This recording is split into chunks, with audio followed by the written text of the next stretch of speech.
Hello, I am the Fact Show. Yeah, it sounds a bit self-righteous, but I'm going to be running this YouTube channel which will inform with factual sources to allow you to know about politics. We'll be uploading 2 videos a week on important and varied topics. Today, I'm going to be talking about the Las Vegas massacre and its relation to gun control. Now, many on the right are saying this is not the right time to talk about gun control, but according to them, it's never the right time. And I and many others believe now is the right time, because now is when it's fresh in our mind. Now is when we've seen the horrors. Now many people believe that the best solution is to outright ban guns, but this has several problems. People do need to be able to defend themselves from dangerous wild animals that might be attacking them, and people, if need be.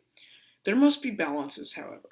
Laws such as Stand Ground, which exist in some capacity in Alabama, Alaska, Arizona, Florida, Georgia, Indiana, Iowa, Kansas, Kentucky, Louisiana, Michigan, Mississippi, Missouri, Montana, Nevada, New Hampshire, North Carolina, North Dakota, Ohio, Oklahoma, Pennsylvania, South Carolina, South Dakota, Tennessee, Texas, Utah, West Virginia, and Wisconsin, and exist by precedent, case law, and judicial instruction from juries in California, Colorado, Idaho, Illinois, New Mexico, Oregon, Virginia, and Washington. These laws result more often in the death of Hispanic and Black individuals, as found by studies in the Tampa Bay Times, Texas A&M, and the Urban Institute.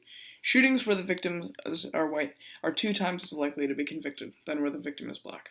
And they're just dangerous. As Miami Police Chief John F. Timoney put it, whether it's trick or treat or kids playing in the yard of someone who doesn't want them to be there, or some drunk guy stumbling into the wrong house, you're encouraging people to possibly use deadly physical force where it shouldn't be used.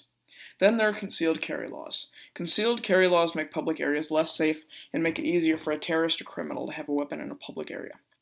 And then there's the Hearing Protection Act, which, while not voted on yet, would legalize silencers. Think about the things a terrorist or a criminal or Stephen Paddock could do with that. It's been said before, but think seriously about what the death tolls in Las Vegas could have been like. Probably in the hundreds. There are many more laws that decrease regulations on guns that I could make a whole video on, but back to Las Vegas. Others believe that their solution would work well. Follow Australia's lead. In Australia, after a man opened fire on a cafe in Port Arthur in the Port Arthur massacre, killing 35 people and wounding 23, the Australian Prime Minister John Howard introduced strict gun control laws and introduced the National Firearms Programming and Implementation Act of 1996. This act banned pump-action shotguns and semi-automatic and automatic weapons, as well as introducing uniform gun licensing. This had bipartisan support from the territories and Parliament across all of Australia. This is the solution I believe will work. But why? Let's talk about it. First, it would make mass shootings much less deadly. Australia has not had a single mass shooting, with more than 15 deaths since 1996. Compare that to America. We had a mass shooting with 46 deaths last year, and almost 60 deaths in Las Vegas, with the death count rising. We are the ones who say this happens sometimes, and literally the only country in the world, only major country in the world, where this happens regularly. 500 people were injured in Las Vegas. Australia hasn't even had 100 deaths in mass shootings since 1996, combined. But enough about Australia. It's the time to the next point.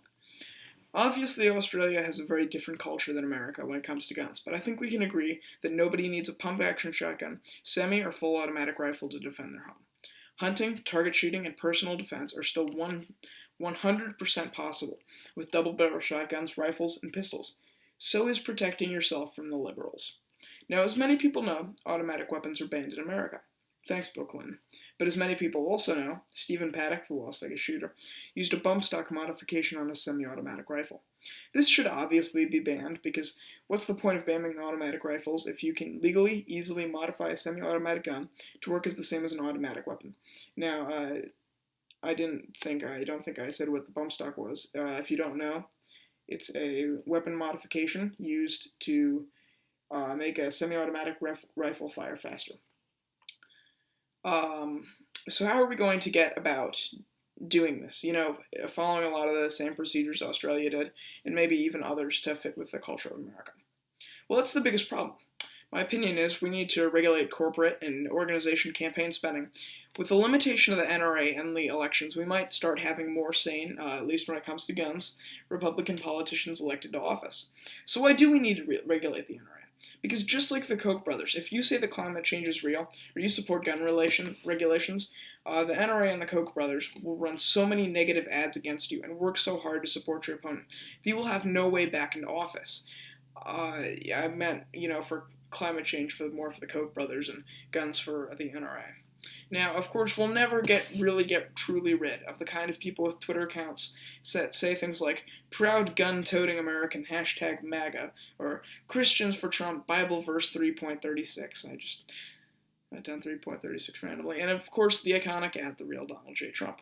But we can limit the NRA's influence on those people and maybe make America better. And the final segment, slightly funnier part, because gun control is funny. Republicans, I have some questions for you. Why bother not aborting babies if you're okay with them being killed 20 years later? No, they don't care. I'm done with thoughts and prayers. If they cared, they would do something. Can we limit the only gun modifications to go faster stripes? Can you please work sanely with Democrats on gun control? And that will be all for the current episode. I'm The Fact Show. Follow me at The Fact Show 2 on Twitter. Somebody already took The Fact Show. So make sure to follow the one with a profile picture of a silhouette. We'll have updates on our new videos there. Make sure to subscribe and feel free to have a discussion in the comments. Gun control is not funny. Please don't believe me on that.